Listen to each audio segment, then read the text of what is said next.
Where Sonic Adventure ushered in a new era for Sonic and a new console for Sega, Sonic Adventure 2 had the unfortunate fate of being a swan song. Releasing in 2001, a mere 2 years after its predecessor, at least in America, it was essentially the end of the Dreamcast already. Less than a year after its initial release, 2001 in Japan and early 2002 in America, Sonic Adventure 2 was already ported to Sega's former biggest rivals, Gamecube, as Sonic Adventure 2 Battle, with a handful of additional features as the first Sonic game to appear on a Nintendo system, and as with Sonic Adventure DX, Battle would serve as the basis for the later Xbox 360, PS3, and PC ports, with the Xbox 360 version being backwards compatible on later Xbox consoles, the PS3 version streamable on later PlayStation consoles, and both of these versions quarantining the Battle content behind DLC for some reason. While Sonic Adventure 2 takes a lot from Sonic Adventure's gameplay, there's a notable downsizing and rebalancing, a good and a bad thing, as tighter focus allows greater complexity, but also burns variety in turn. Sonic Adventure 2 does away with the hub worlds, instead telling two linear stories along the hero and dark side, and switching characters frequently during those stories, and therefore switching up the gameplay. If you want to replay a level instead of running to it in an open world, there's just a menu. It's a very, very nice looking menu that tells the whole story of the game visually. Very cool detail. 3 of these gameplay styles from the first game have been chosen for expansion: Sonic Speed gameplay, duh, Knuckles treasure hunting, and Gamma shooting, although all of these have received major overhauls for better and for worse. The Speed gameplay has had the least change in how it plays. Instead, these sections are altered by how the levels are designed.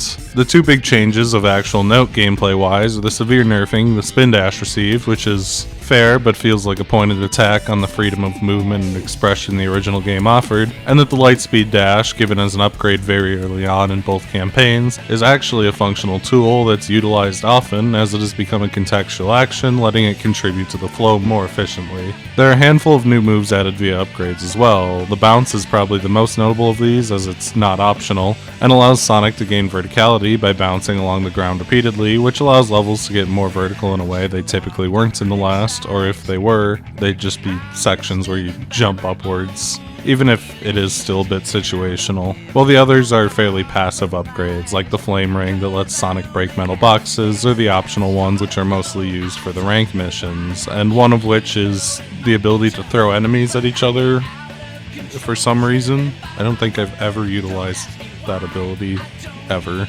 There's also rail grinding, an odd cross-promotion with soap shoes, a now obscure shoe that had plastic inserts on the bottom to allow them to be used to grind on rails and ledges, because California in 1997 was still trying to come up with the next skateboarding, and through some unknowable circumstance, Sonic ended up in them and gained the ability to grind rails, which not only features heavily in this game, but would actually become more or less a staple part of his moveset to this day, off of a cross-promotion with grinding shoes. This series is so weird, man.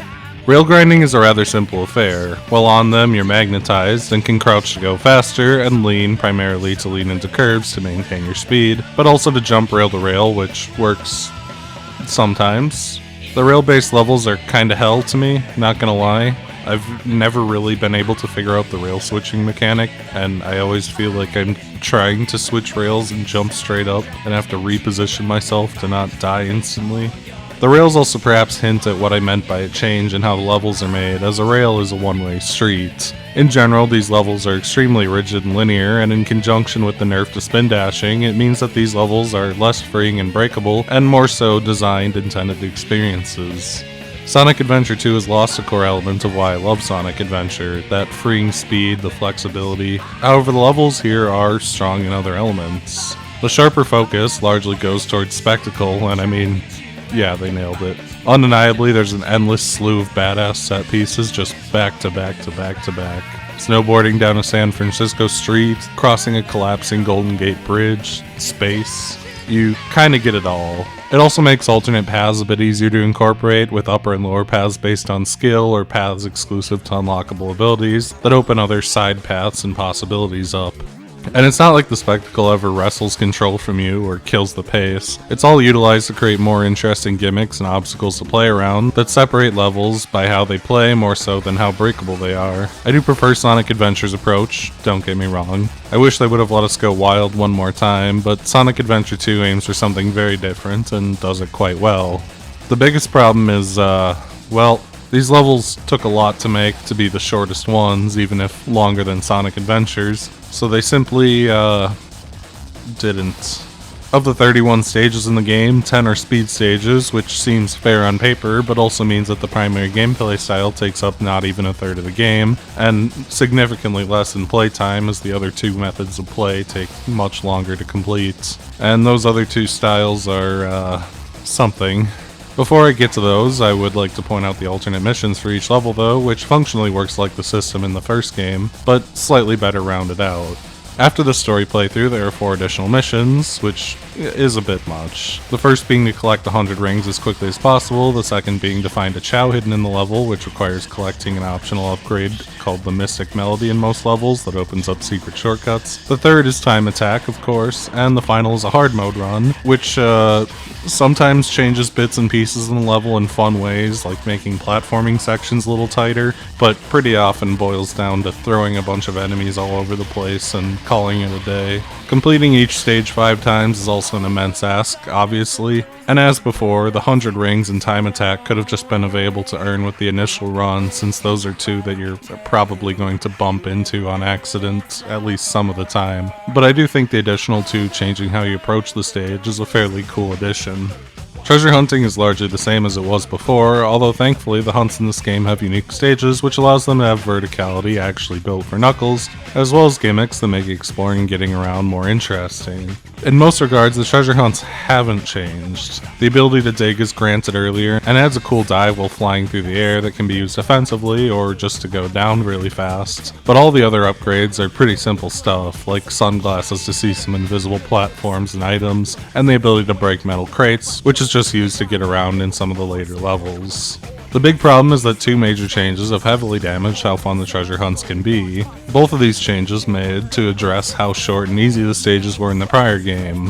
1, the stages are substantially larger and more complex, to a degree that they become tedious to navigate in the last few levels of the game. But hey, the radar will still give you some hint as to where to go next.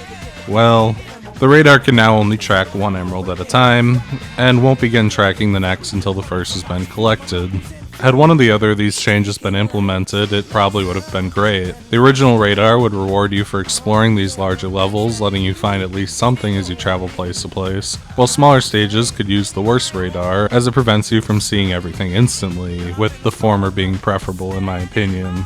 Doing both leads to extremely long, tedious stages where you spend most of your time running laps to get a hint of where to go next, finally get there, and then proceed to run those same laps again to start finding the next one. The early stages feel this pain far less, as they tend to be a bit more open and medium-sized, but as the game goes on, you will slowly dread every new hunt as the levels get more and more segmented, taller, or generally slower to navigate via gimmicks.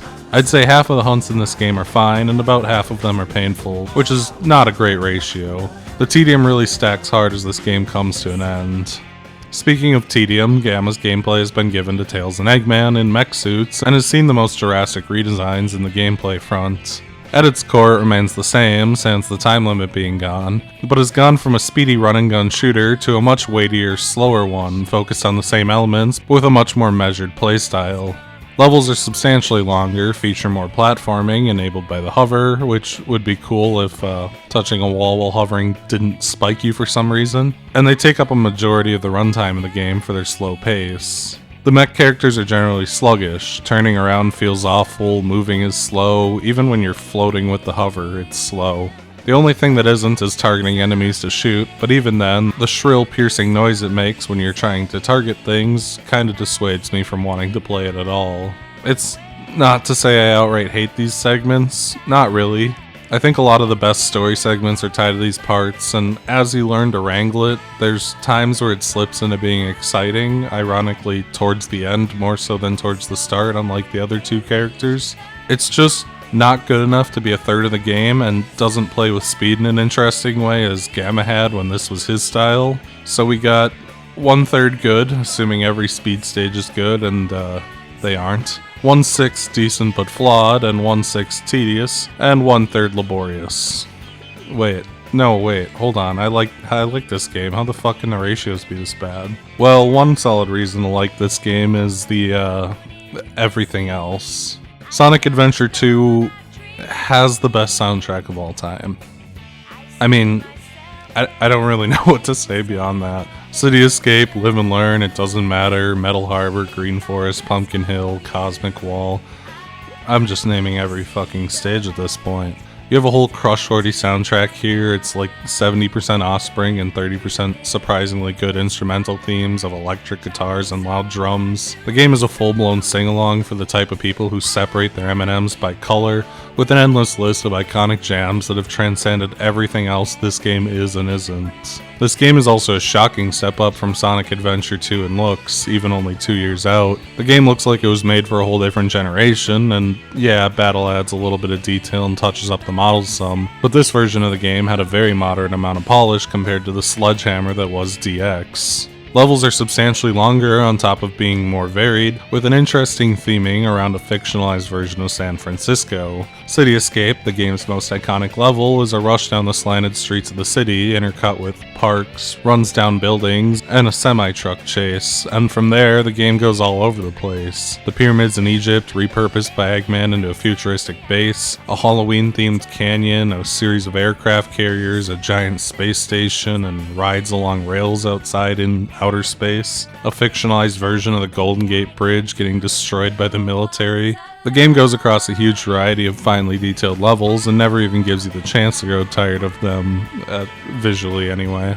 Character design has also seen slight but noticeable tweaks, with the cartoonier appearance of Adventure 1 shifting to more proportionate designs that served as the basis for the rest of the then modern era, but with relatively darker color palettes that suit this game well and look better than the waxy looking games that were to follow this one, like Heroes. Also, kind of a tangent, but the upgrades in this game look way less ridiculous. Knuckles actually kind of looks cool in the goggles, certainly more so than Tails' goofy-ass bow from the first game. Not everything in Adventure 2 is perfect. Somehow, despite the 2 years, the sound mixing is better. It's still not great. There's a lot of times where this game is louder than hell for seemingly no reason, and the music can sometimes be a bit overwhelming. It's much less present, but it's definitely not entirely absent. You'd think for everything else that they figured out game to game, turning the volume down in some spots would be one, but admittedly there is a charm to that awkward feel. It's very Sonic Adventure. Sonic Adventure 2 also has a good story, or parts of a good story. One that's melodramatic, campy, and a bit goofy, but one with genuine moments of emotion, especially as it comes to a close. I won't get too much into that yet, plenty of time for that. In fact, let's get started. Sonic Adventure 2 tells two sides of the same story, Hero and Dark. I assume Dark was chosen over the word villain, as calling some of the characters on that side villains is a bit of a stretch. And these stories run concurrently and often have parallel levels where the opposite character, or sometimes even just a different character, are in the same spot on different paths. Suppose it's best to start with Hero. It's definitely the more straightforward story and gives some insight on the new characters, even if they sometimes see themselves a bit differently. Plus it starts with City Escape, and like most Sonic games, the start is definitely the strongest. We begin in media res. Sonic has been captured by Gun, a worldwide governmental defense force, for crimes he apparently committed, but Sonic isn't the type to worry about that, rips off a piece of the helicopter, and jumps to the city below. Like Emerald Coast, it's a hell of a start to show off this game's new style, hopping endlessly between set pieces at a lightning pace, while also being focused on the new, more linear design and pacing of the game. The snowboard ride down the city is essentially an evolution of the one from Ice Cap, but substantially more stable and polished, with a less jerky camera, the ability to brake for speed and turning management, and also just the raw spectacle of it all is improved. The city is highly detailed, cars and streetcars go flying as you bump into them, which is always funny, and the music. Oh man. City Escape is mostly a straightforward affair, but it is a bit more designed than levels in the first. There are more deliberate sections of platforming where you need to cross large gaps or can chain homing attacks to reach higher areas. Nothing overly complicated, but enough to get a feel for everything with a lot of cool moments sprinkled in, like an abridged wall run a la Speed Highway and some rails to grind. Plus it ends in the big old gun truck chase, which has an interesting camera angle and feels intense and close. Even though there's technically not a lot of actual danger, you spend most of your time just holding down. It's a big bombastic opening and a great great one that sets a lot of high marks that the game rarely manages to rise back up to. As a general rule of thumb, bosses are mostly better in this game. Like compared to the Egg Hornet, the first boss here, Bigfoot, is a masterpiece. It spends time flying around while firing its guns, then landing to open itself up for a hit. But the breakable crates scattered around the arena give some opportunities to get hits in during the flying cycles, which lets you control the pace of the whole thing a little bit if you can keep Bigfoot from breaking all the crates. It's not some masterpiece of game design, but it's certainly more interesting and shines much brighter than pretty much any of the bosses this game's prequel managed. After this encounter, Sonic meets Shadow. I think Shadow really needs no introduction, especially in the current year of Shadow, but he is the alleged hedgehog Gun is after, and is a pretty good rival character. He's cool, he's got the same powers as Sonic, and then some, which helps keep him threatening. Namely, Shadow's Chaos Control, a time manipulation ability that lets him pause time and also teleport, which lets him escape and leaves Sonic to be captured by Gun a second time. And it'll be a little bit before we get to see him again. Knuckles' story begins in the desert with a new character, Rouge the Bat, or if you ask Sonic fans, Boobs the Boobs, and to be fair, the design is pretty wild when compared to the relative simplicity of the characters who came out before this. The two fight over the Master Emerald, and Knuckles shatters it rather than hand it over, and the hunt for the world's most fragile jewel resumes. Wild Canyon as the first treasure hunt is fairly simple, but as Knuckles' first unique stage, it does show off some of the sensibilities of the new gameplay style. The opening area is a medium-sized cavern, the walls serve as good points for verticality and offer some hiding spots among them, while Giant Wind Vent can blow Knuckles to the more open desert area, where he can immediately glide down off of the vent to get an overview of the broad, symmetrical area and its Sphinx Guardians. Without the dig claws, a lot of mechanics are off the table here, but it effectively shows off the new version of this mode, and it almost convinces you that the changes might work due to its relatively small size and compact design. Before Tails gets his real introduction, he gets a fight against Eggman, who he bumps into while trying to free Sonic. The mech fights are not very good. You kind of just mash B and zip around trying to gather rings to stay alive and outpace your opponent, and they more or less all look exactly like this one. Tails explores Prison Lane, and it's the standard mech experience. A gray industrial area, slow pace, narrow hallways, shooting locks to open gates, or prison gates in this case, which I guess is a little more interesting as they can be shot through. But yep, this is the mech tutorial, and it's straightforward and simple with no major or interesting gimmicks. Freed by Amy and Tails, Sonic needs to escape Metal Harbor while the full force of Gun tries to stop him, with some absolutely insane music blaring. Metal Harbor is the king of spectacle. Jets dropping bombs in front of you as you move around, the light speed dash is introduced for some speedy sections, which always look pretty cool admittedly. Homing attack chains that carry Sonic over a watery grave, and it ends with Sonic racing a launching missile to hitch a ride, with tons of bonus points given if you manage to get to the upper handle with some good play. It's back-to-back excitement in a way Sonic Adventure never really could be. In Sonic Adventure, you would skip half this stage with spin dash jumps, and half of its set pieces wouldn't be possible, or they didn't have the knowledge to do them yet. Well, here, the structured formula can be overly linear, but gives the designers a lot of opportunities to make short linear challenges based around Sonic's abilities that actually put the player through some kind of test. It's a real fun level that plays to the game's strengths and shows why this new formula, even if it is not my preferred formula, can still be very fun. Freed from Gun, Sonic meets Shadow in the jungle for some incredibly iconic line deliveries. I found you, Faker! Faker? I think you're the fake hedgehog around here. You're comparing yourself to me? Huh, you're not even good enough to be I'll my make you eat those words! I love their dynamic, even if there isn't a whole ton to it, with them mostly just calling each other the fake hedgehog, but there's something always amusing about how silly and childish their lines to each other are. The rival battles haven't improved much as far as it goes. As you can see, you kind of just mash the homing attack button until it ends. And after defeating him, Eggman tells Shadow that he has 8 minutes to get off the island before it blows up, and that means Sonic does too and needs to save Amy and Tails while he's at it. The 8-minute countdown brings to mind Gamma, and it is the fun gimmick. But that is an incredibly generous time limit for this level. You are absolutely never going to feel any pressure from that time limit. White Jungle has a handful of gimmicks, but they're fairly superficial, like the rope swings, but some are a bit more exciting than others, like the occasional collapsing platform section, which applies more pressure than the timer does, ironically. The level, thanks to the timer, is designed to be more straightforward and platformy, with tight jumps and dangerous speed sections.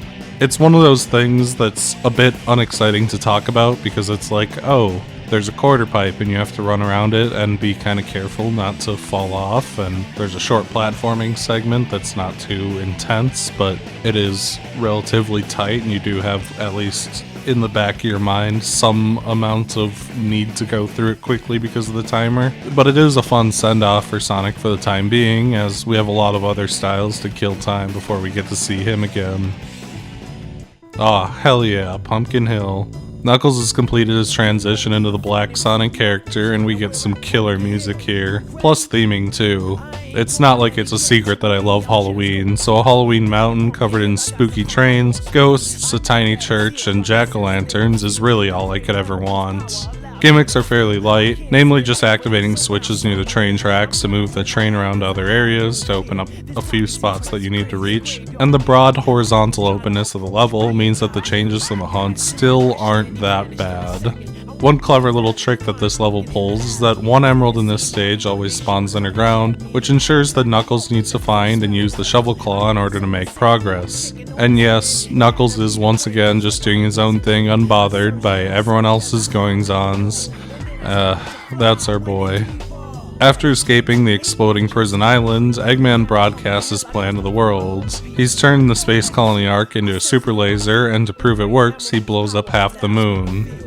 It's a pretty cool moment that greatly raises the stakes and is incredibly well animated, but I can't help but laugh when I see it, thinking about how every game after this forgot to show that the moon exploded, and the canon explanation is that the moon turned around so you can't tell it was ever exploded, because they kept forgetting to include all the damage to the moon. Constantly, like repeatedly. The moon appears in like every Sonic game and it's just normal. With that, the good guys set out to collect the remaining Chaos Emeralds before things get even worse, as more Chaos Emeralds powering the laser means more destructive, setting Tails on a journey down Mission Street, which is flagrantly based on the Golden Gate Bridge, and is far and away my favorite of the mech missions, if only for the style. The levers unlock quite early, which gives Tails the ability to actually do some light platforming across the collapsing sections of the bridge as Gun carpet bombs them, and the extra horizontal movement allows you to navigate these spinning, floating things. I don't know what these are supposed to be, but they make for good platforming objects in a mode that typically has little going on beyond shooting. And the level is also just themed in a really cool way that stands out from the typical industrial-ish settings of the mech levels. Plus it's granted a bit more openness and less hallwayness by the nature of taking place outside on this fairly broad bridge. Aquatic Mine is when the Knuckles segments begin to crash into their new mechanics, and it's a shame because the gimmick of raising and lowering the water level opens up some really fun ideas. Needing to climb or sink down to the switches is neat and plays with the verticality really well, but the underwater passages sprawl outwards from the central mine shaft, rendering the radar virtually useless until you start moving outwards, and even when you do find one, you need to travel back to the center and start your journey down the next of the 4 paths, and if it isn't there, it's back to the center again. And with how the water levels a necessity to traverse some paths, it gets extremely tedious to make headway in this level as you go halfway down a path, find out you need to raise the water level, return, raise the water level, go down the rest of the path, find out there's no emerald there, and rinse and repeat. Oh boy, minigame time. To be fair, I'll take the kart races over Sky Chase any day. Route 101 is a pretty simple affair where you drive a kart along a long, winding, and dangerous highway to catch up to the president. I guess it would be Bill Clinton. Man, imagine having to drive Route 101 to work every day. Like a 10-hour commute in traffic and 3 people die a day during it. Mr. Clinton should invest in infrastructure. The missions for the kart races are kind of funny. They ask you not to hit other cars and not to hit the walls, which is really funny, but these karts honestly don't control well enough that I can manage it. They're very weighty, not in a bad way. They're kind of satisfying to control because they're weighty, and it's satisfying to not hit things because they're so weighty. Also, these levels are fine, honestly. You kind of just hold A and swerve around. You try to collect rings to get boosts, and you collect balloons to get more time, and you just gotta reach some arbitrary points. They're whatever. I wonder if Bill Clinton had to put out a statement saying he did not have sexual relationships with that anthropomorphic talking blue hedgehog. After hacking the president's laptop, the group find out Eggman is aboard the Ark and plan to get there by stealing a rocket from his Egyptian base, leading us to Tails' hidden base level. It sure is a Tails level. Probably the one most focused on platforming across very small platforms, at least small relatively. And those platforms being pillars means that the really fun drag down glitch rears its head very often and you just get instantly sunk when you're trying to float to a platform. There's some kind of neat bits. Knocking down pillars to make platforms is always satisfying, and there's a few more open sections, but pushing through Tails levels as they increase in length becomes more and more of a slog, even with the cool theming. After 1 million years, we return to the main character. Pyramid Cave is pretty cool. The bounce is unlocked here, which gives the level an extra layer of verticality for a few segments, and the stage centers largely on hourglasses, which when flipped open doors or activate platforms that only stay available for a short amount of time. The timing gets fairly tight on these, and it can be a pretty big punishment to run back to the hourglass even with Sonic speed, which gives some nice tension to the well-themed Egyptian pyramid level as you race to slide under a door at the last second, or as you bounce across platforms that come out from the wall so that you can get up them in time to move on. It's fast-paced, it's exciting, and it's cool to look at. It's a good-ass Sonic level, simply put. And then it's time for some real suffering courtesy of Knuckles. Egg Chamber is terrible, and while I never stick into the pyramid theme, it's a level that's really hard to like. Like the mine, it's very segmented. The whole level is split into 3 chambers, red, green, and blue, and all of these are connected by a central chamber, although getting around between these is made more tedious by crushers, doors, and secret passages that lead to even more distant rooms. Never mind the handful of underwater areas. Finding 1 emerald feels like it takes a million years because you have to do laps around this large, tedious course, and every time you get one, it's back to square one for each. It's a horrible affair to get around and is one of the most frustrating and tedious levels in the game for its gimmick. King Boom Boo is cool though. I like his neon-y design and laugh. And he's actually a pretty fun fight, where Knuckles runs around his back to find an hourglass, which turns him into a shadow that Knuckles can dig up to hurt. It's fairly straightforward, unique, and a nice end to our pyramid arc before a rocket sends us up to the arc. Oh, the egg golem is cool too, I almost forgot about it. It's a little more unique than most Sonic fights, in that like Boom Boo, the goal is to get behind its back and climb up it to chain homing attacks on its weak point. It's not like an immensely interesting gimmick, you kinda just dodge its attacks, but I like that over time it destroys the platforms you're standing on, which makes it more difficult to get around. That's kind of a fun, slow, intensifying factor to it. And it is kind of satisfying to chain homing attacks up to its head and watch it fall over. In space, we get Eternal Engine, a stage for Tails, who's getting things set for Sonic to place the fake Chaos Emerald Tails made in the Ark to destroy its cannon. As it goes, it's a decently good level for Tails, despite all the problems mech levels have and the length. Sticking bombs on walls everywhere is a very devious trick, as one stray shot can open a vacuum to space that kills you if you get too close, and forces you to actually think through every shot you make instead of just spamming attacks all over. And it actually adds enough thinking to the levels instead of just holding the button and spinning around that it becomes a little more interesting to navigate. It's a pretty good gimmick for a Tails level, it makes it a bit more thoughtful and measured. Oh, Knuckles. Meteor Herd is a hell of a level, far and away the most vertical in the game. It takes a couple minutes to reach the top, and from there it's time to glide back down past the various floating platforms and stops that house the emeralds until it dings, and when you finally manage to find one, it's back to the top again, with its only other gimmick being that the hint machines are all reversed and tell lies. If it says to go up, you go down. It's such a tedious level. It kind of defies explanation. It takes forever to go up, it's very tedious to search around, and it's just a nightmare-ass level, honestly. The Roog fight after it's not that hard. When the big vent opens up at the bottom, you're kind of like stuck floating around and have to make your way to the edges. Rouge tends to just hide and spam her super move, which hits you from anywhere. So you do have to kind of just get lucky and find her moderately quickly, which is kind of bizarre. After defeating Rouge, Knuckles saves her, and there's like implied romantic tension or something, but Knuckles gets nervous and runs off because he has to go do some stuff with the Master Emeralds. I mean, he kind of just went and he's like, oh, the Master Emerald broke apart in space, I better go get that while everyone else is trying to save the world. Thanks, Knuckles. Finally, we get some more Sonic, and it's bad Sonic. I hate Crazy Gadget. Perhaps it's a skill issue, but no matter how many times I get through it, I always find my brain breaking when the gravity switching comes into play. The controls get weird, gravity gets weird, and the layout is all over the place. Sometimes you just switch the gravity and grind a rail, but upside down. Sometimes you're in this bizarre puzzle segment where activating a gravity change while standing kinda weird kills you. And I know there's some tricks to skip it, or at least a big part of the puzzle segment, but man, this level feels like it goes on forever, and it is too complicated for my Sonic Adventure-ass one brain. Although there are a few neat things to note, namely that Eggman's grandfather Gerald was making artificial clones of Chaos that litter the level, which is a fun little tie into the prior game and a neat hint at what was going on in the arc. You thought you could trick me with that fake emerald, didn't you? So, how did you know it wasn't the real one? Because you just told me, Fox Boy. Oh, great job, Tails. You blew it. You're the second smartest guy in this setting and you fell for that? Farewell, Sonic, my admirable adversary.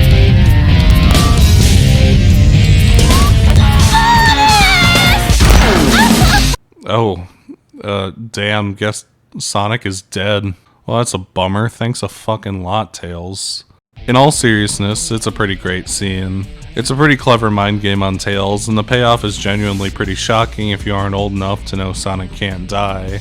Another Eggman fight, but he spams a giant laser sometimes. Yep.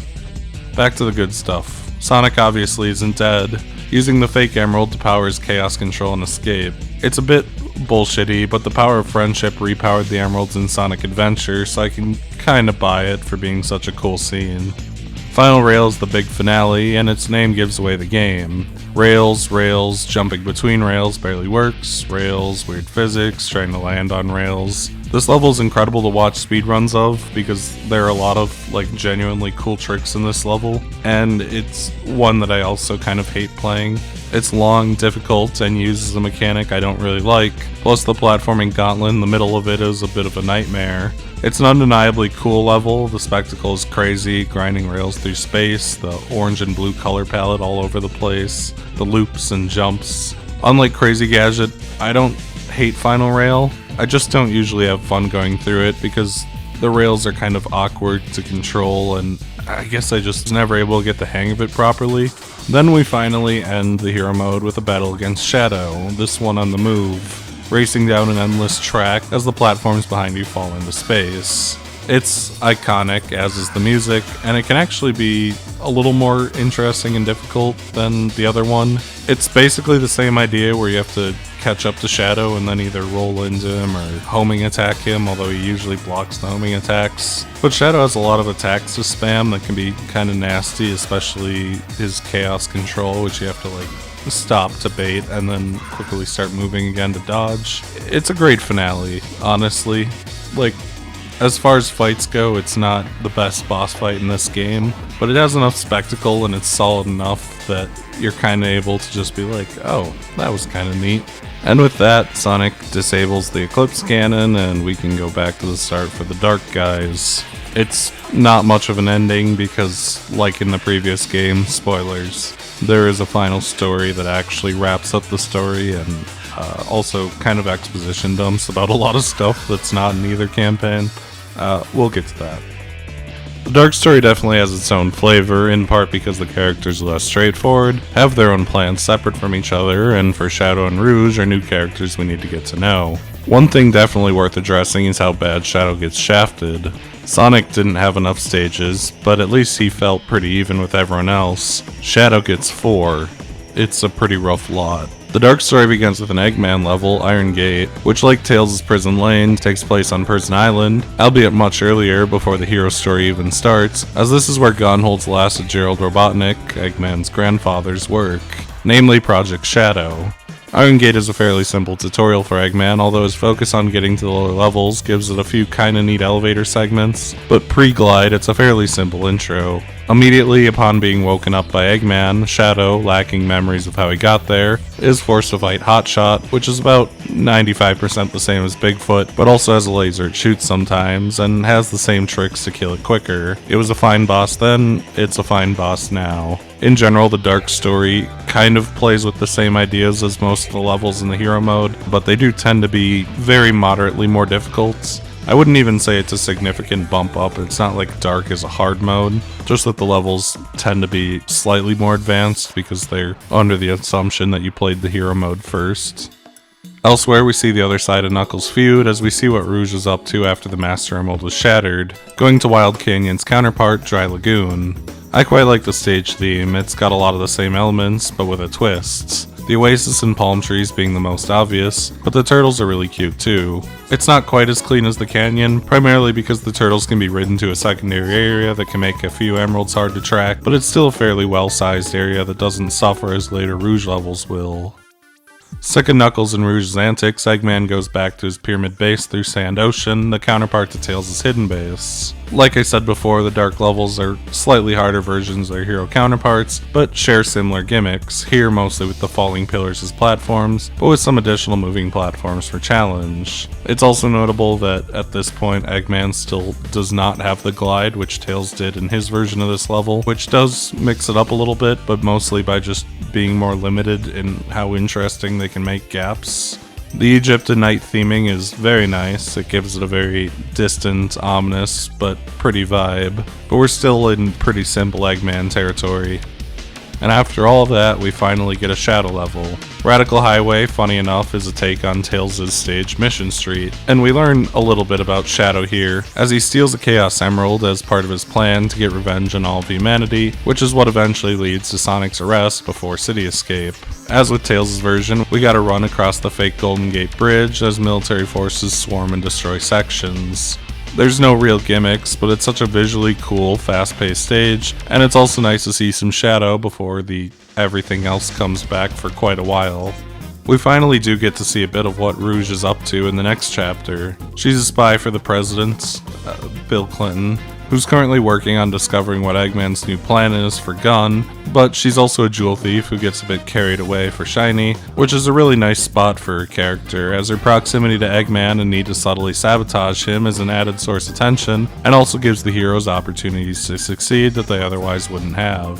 As for her level itself, Egg Quarters is literally Death Chamber with incredibly minor changes, primarily the addition of roaming robots that chase her down and move from area to area. Like Death Chamber, it's tedious to navigate, even more so than the original, way too big and too segmented to be overly enjoyable. Back to Eggman, who has made it to the Ark, where he and Shadow plan to blow up the moon using the Chaos Emeralds, although Shadow wants to go a bit more extreme. Lost Colony is closest to Crazy Gadget, bearing a strong resemblance to portion of that stages, although missing the main gimmick of the gravity flipping thing. Instead, since the station doesn't have any power, the Ark is very dark, which makes it a bit harder to navigate its maze-like areas, while the hover finally gives Eggman a little mobility to make the stage generally more interesting, but still an Eggman stage. Making a stage really dark as a gimmick doesn't tend to be all that enjoyable because you're just cutting visibility instead of doing anything interesting. In this case it's fine because the gameplay is already slow, but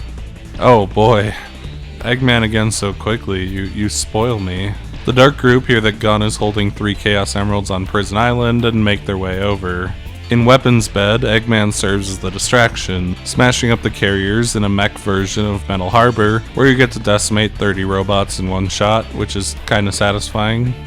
This level plays a lot like you'd expect a mech version of Metal Harbor would. Planes drop bombs, you blast robots, and incredibly badass music plays. It's nothing groundbreaking, but it's a fairly cool Eggman level that doesn't have any overtly stupid gimmicks.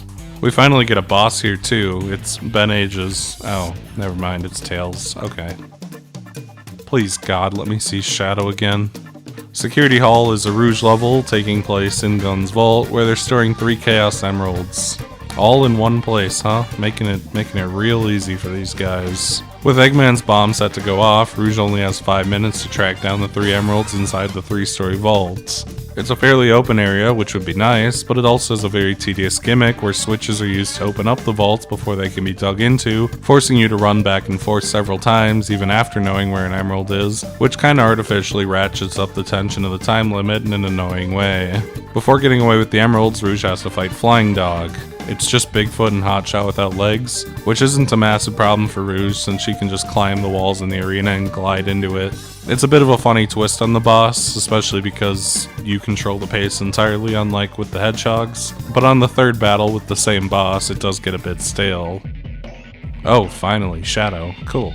White Jungle it's a lot like Green Forest, with the same vine ropes, perilous quarter pipes, and floating platforms. It's a bit harder, it's rainier, which is admittedly pretty cool, and the music is incredible, but it doesn't exactly break new ground. The most notable aspect is that Shadow finally gets the Lightspeed dash, but it's a pretty solid level all around, just as Green Forest was before it, and gives Shadow his first bit of depth as he rushes to save Rouge, who reminds him of someone he failed to save in the past. Our first signs that Shadow isn't exactly the edgelord people meme him to be. Also, you do the Sonic fight again, it's exactly the battle you played as Sonic.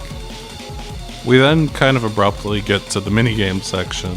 Route 280 is Rouge's kart section as she chases down Tails, who's chasing down the president.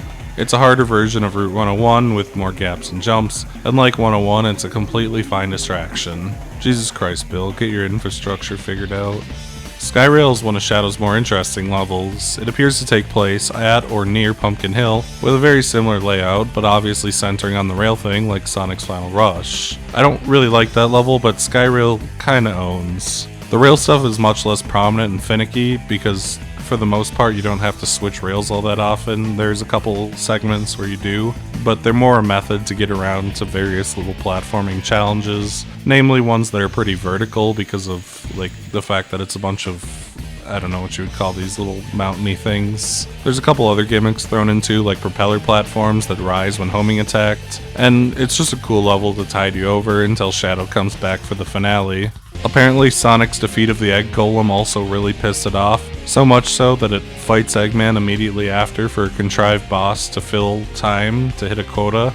Like with Sonic, it's a neat large-scale boss with a fun gimmick where you need to break its outer shell with uncharged shots to get to its juicy center while dodging attacks, and it can permanently destroy platforms again. It's a decent fight, especially for a mech one, when they're usually just button spam against another mech character. Oh hell yeah, the Rouge finale? I bet this is gonna be great.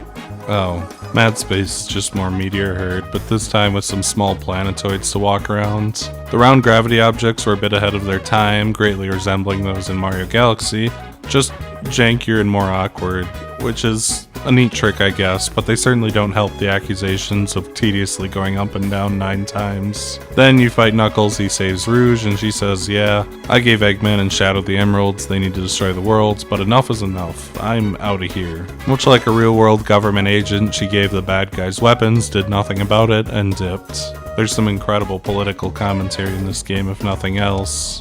Eggman gets Cosmic Wall, kinda his counterpart to Eternal Engine, and it takes place entirely in space. Eggman doesn't die out there, instead he has extremely low gravity, capable of jumping 5 stories and gliding incredibly far, even getting a bit of height when he first starts his glide. This makes it probably the best of any of the mech levels.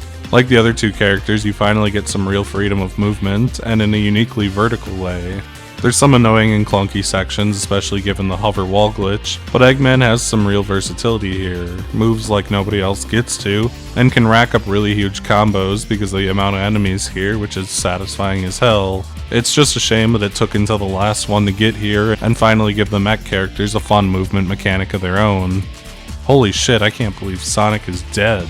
Tails fight, time for the big finale. Rouge has finally looked through Project Shadow and revealed her true agenda. Shadow's an artificial being, the ultimate life form, created by Gerald Robotnik, and he might not even be the real Shadow, as he's the version 2, a revelation that has some impact here, but much more so later on in the series, as Shadow comes to grip with the way he was created. But for now, he needs to stop Sonic from destroying the Eclipse Cannon in Final Chase. While it does have a decent amount of rails, like Sonic's counterpart stage, its primary focus is these wacky cylinders that Shadow can run along the entire circumference of. They feel weird as hell, but admittedly they're a really cool effect and let you do some cool things with verticality if you're willing to take some risks. You can actually cheese a few sections in this level with the spin dash, which feels great coming off of Sonic Adventure 1. And I can only imagine how fun this stage would be if it had the Sonic Adventure 1 spin dash. It's quite a difficult and long stage, a real final challenge, but I think it's a solid one even if I kinda dread it every time it comes up. It feels much less awkward than Final Rail somehow, and man, it has the spectacle, looks, and music you need to close this game out. The final battle with Sonic is basically identical to the previous final battle as you would expect, but Sonic's Sonic Wind is worse than Chaos Control. You can kinda just homing attack away from it, but still, it's a cool fight and a nice spectacle, even if it's nothing we haven't seen before.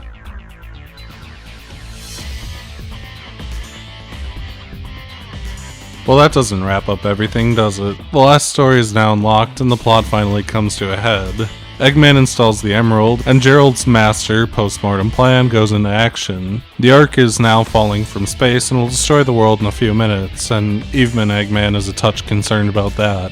There's a lot of exposition thrown at the wall here, mostly to explain Shadow. Project Shadow was a government-commissioned project intended on finding the secret to immortality, and Gerald, an incredibly kind and generous man, begrudgingly took up the project in order to help cure his granddaughter Maria's terminal illness. The first result of Project Shadow was the Bio-Lizard, a massive monster connected to the core of the Ark, which was an uncontrollable beast, while its ultimate payoff was Shadow, whom Gerald installed with kindness and love to make him a great protector for humanity, and who was a friend all aboard the Ark, especially Gerald's granddaughter, Maria. The government quickly decided things were getting a bit weird up in the Ark, and like all the other times they've done it, like Ruby Ridge, they came in guns blazing, killing Maria, whose dying wish was for Shadow to protect humanity and bring them hope.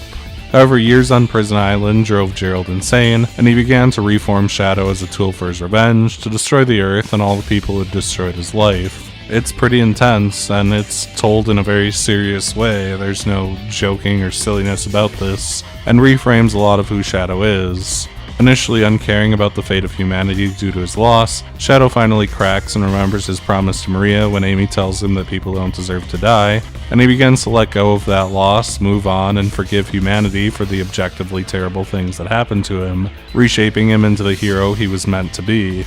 People write Shadow off a lot, and to some extent, it's Sega's fault. Games after this, primarily his own game, Shadow the Hedgehog, would lean into the edgy, fuck the world stuff that Shadow starts this game as. But while his arc is a bit abrupt, coming entirely within the final story, at least mostly with a few hints at it earlier on, I think it's a pretty nice one.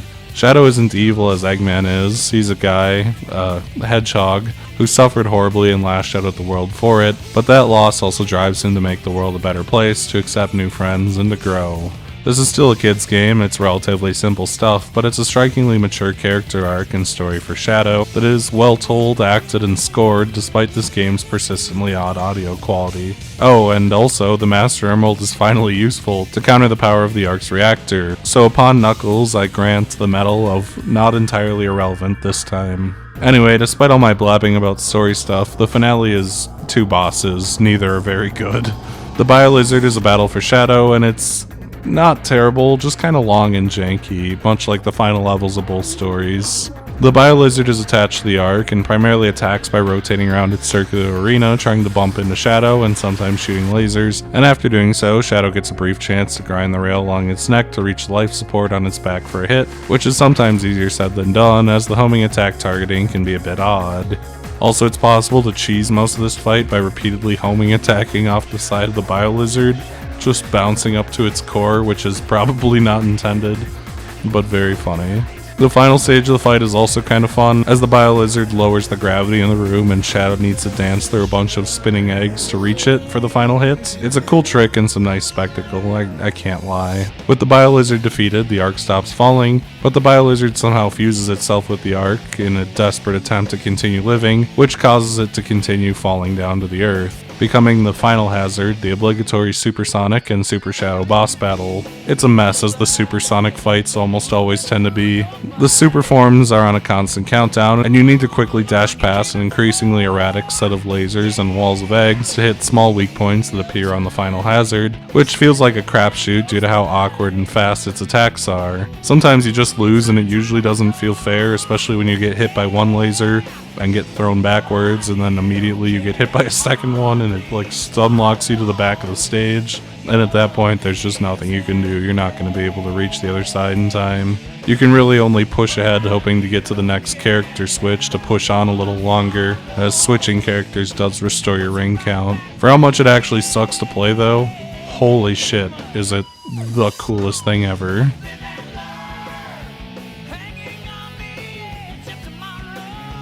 Live and learn, blasting over the whole thing, your friends and even Eggman cheering you on and revealing truths about Shadow's existence a little bit, and just learning more about the characters, seeing Shadow finally step up and become heroic, and Super Shadow looks cool as hell if I'm being honest, and the music, the presentation is off the fucking charts. It's so hype. The song is such a cool final note to end the game on. I hate playing Final Hazard, and it still makes me go crazy, suffering or not. I really can't even be mad when I do lose, because it just means that I get to listen to Live and Learn again. Oh, it is the coolest thing that the series has ever done, hands down. And with that, Shadow uses the last of his power to save the world, falling to Earth, presumed dead for several real-life years, and probably intended to be before the character proved so popular that they had no choice but to start bringing him back. The ending is somber and sweet. Shadow was the savior the world needed, and that he was designed to be, and he died at peace, if you ignore the fact that there's like 15 games that he appears in after this. And everyone gets a last moment to mourn their newfound friend and hero with Sonic's iconic final line. Sayonara, Shadow the Hedgehog. It's a perfect ending to his brief arc, and if Shadow never came back, I really wouldn't have minded one bit. So there's also a bonus level, and quite the infamous one. It's unlocked by getting every A rank in the game, which is an immense task as every level has 5.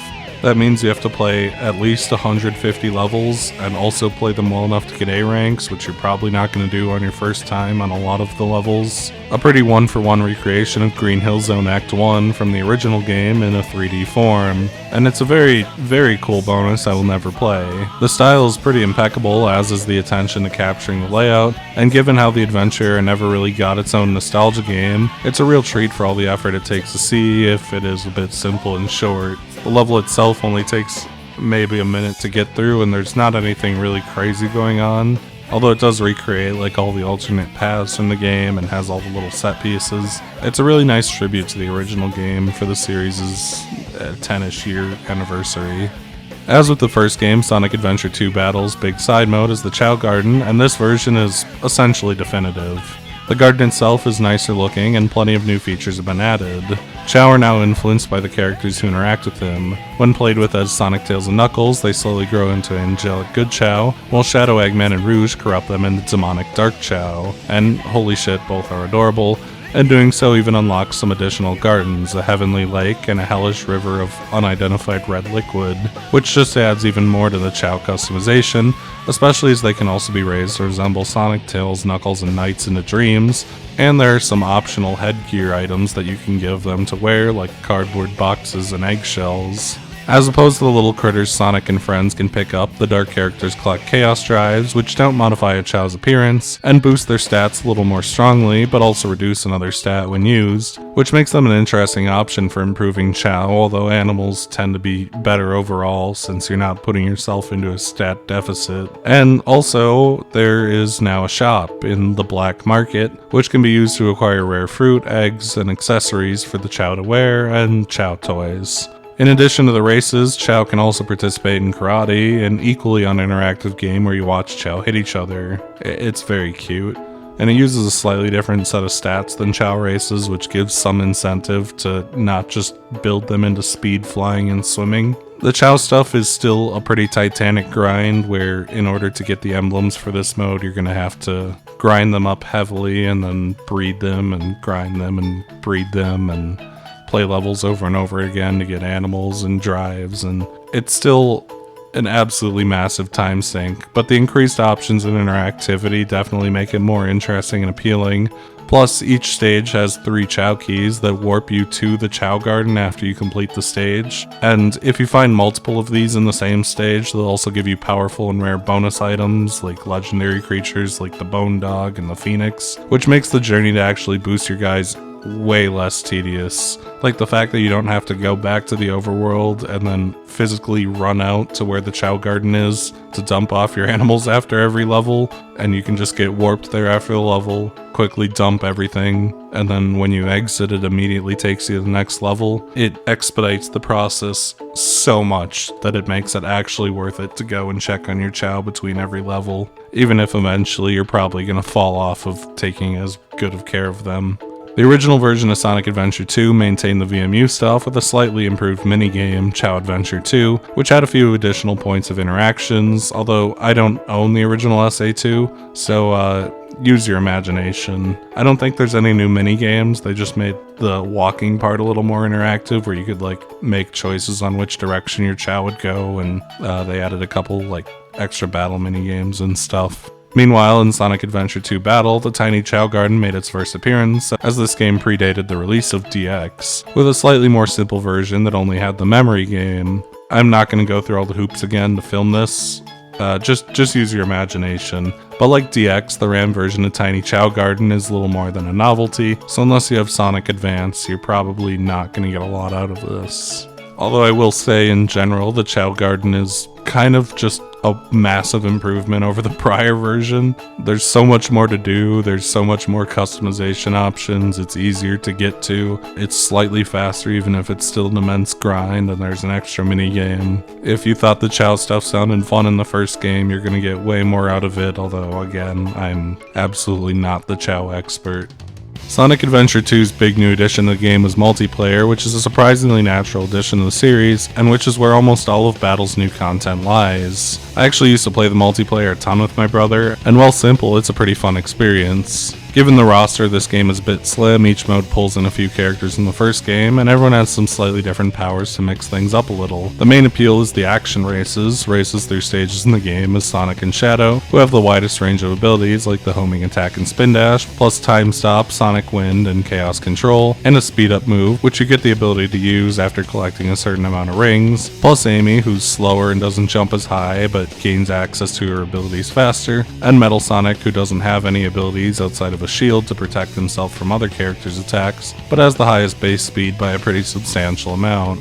The original release of the game only had Radical Highway, Green Forest, and Skyrail, while Battle added City Escape, Metal Harbor, White Jungle, Final Rush, and Final Rail, so pretty much all the stages. Plus 2 unique ones, Downtown Race, a new snowboarding section with a slightly different street, and Grind Race, a rail-based level taking place through Eggman's Pyramid Base, and it's a real fun mode. Sonic's speed focus and alternate routes for skill are basically a perfect match for turning the game into a series of races with some action flair and sabotaging your opponents. It's the best mode in the multiplayer by far, and a real good argument for why Sonic should have multiplayer at all. Kart Race is also an extremely natural fit, with 3 new tracks made just for it, and with each playable character returning with their own stats. For example, Sonic has pure speed but struggles with handling, while Tails accelerates quickly and has great handling, but has a lower top speed. In addition to this, Knuckles, Shadow, Eggman, and Rouge are playable of course, plus you can unlock the Egg Robo, a clone of Sonic, and in the original release it was also possible to get a Chao driving a Fantasy Zone kart for some reason, as DLC, and I'm not sure if that's in Battle, honestly. It's not like the kart racing mode is Mario Kart or anything, but it's nice to see them actually do something with the one-off gimmicks like the kart racing, and as far as it goes, I suppose it's relatively fine enough. The treasure hunts are also a surprisingly good fit, as they play pretty much as they had in the levels, with 3 shards hidden in a stage, although it's a race to be the first to find 2 of them, which is a wildly interactive race to scour the stage quickly.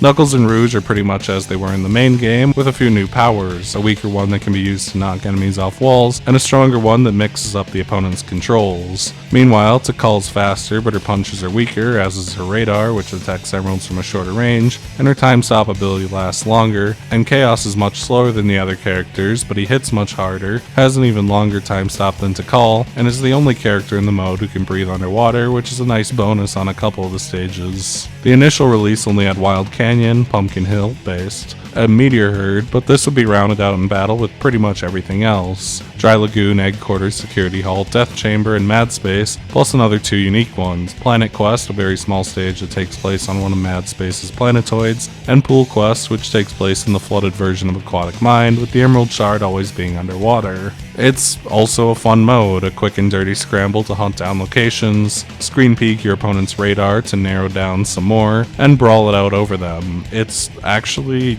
like a surprisingly good fit that works out really well for a fun, chaotic multiplayer mode. Finally, there's the shooting levels, which are easily the weakest, as outside of the 2 new levels, Deck Race and Pyramid Race, short sections of Weapons Bed and Hidden Base respectively, which are silly little obstacle course races, these levels are mech combat like the boss fights, taking place in small sections of the mech stages, Sand Ocean, Weapons Bed, and Mission Street in the initial release, and adding Iron Gate, Hidden Base, Cosmic Wall, Eternal Engine, and Lost Colony in battle.